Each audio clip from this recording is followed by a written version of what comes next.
plus. Donc c'est parti.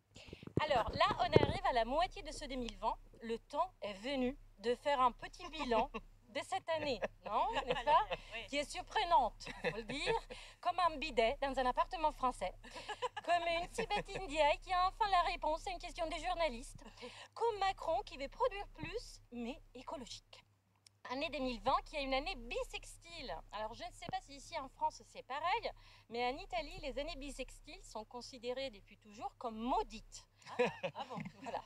On a même une expression anno bisesto, anno funesto, c'est-à-dire année bissextile, on se fait des labiles.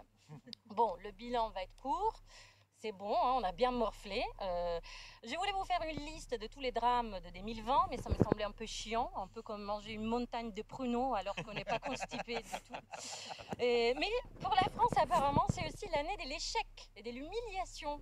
Je l'ai entendu ici, hein, sur France Inter, il y avait un certain Jérôme Fourquet qui citait son propre livre.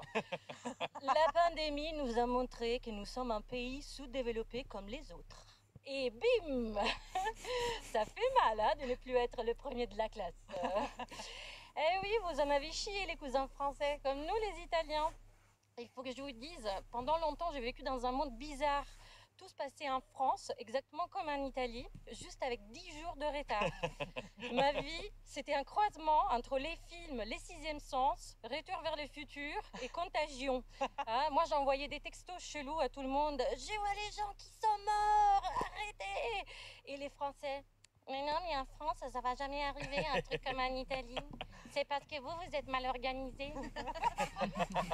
Bon, bref, même si pour oublier ce complexe de supériorité fracassé à 1000 morceaux, il vous faudra des heures de psychothérapie, des montagnes d'antidépresseurs et des hectolitres de pinard, moi je trouve que c'est une bonne nouvelle de savoir qu'au moins on est tous égaux face à l'adversité. Ça va créer enfin un sentiment de cohésion européenne. C'est pas trop tôt, mais c'est pas trop tard non plus. Hein, allez, il faut se relever tous ensemble. Je sais, on est tous un peu déprimés parce qu'on pensait changer le monde et au final, on a juste répandu les murs de nos chiottes.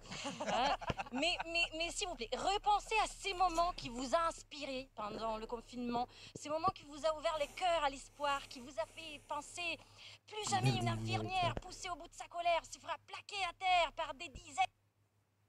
On s'en fout, nous, on attend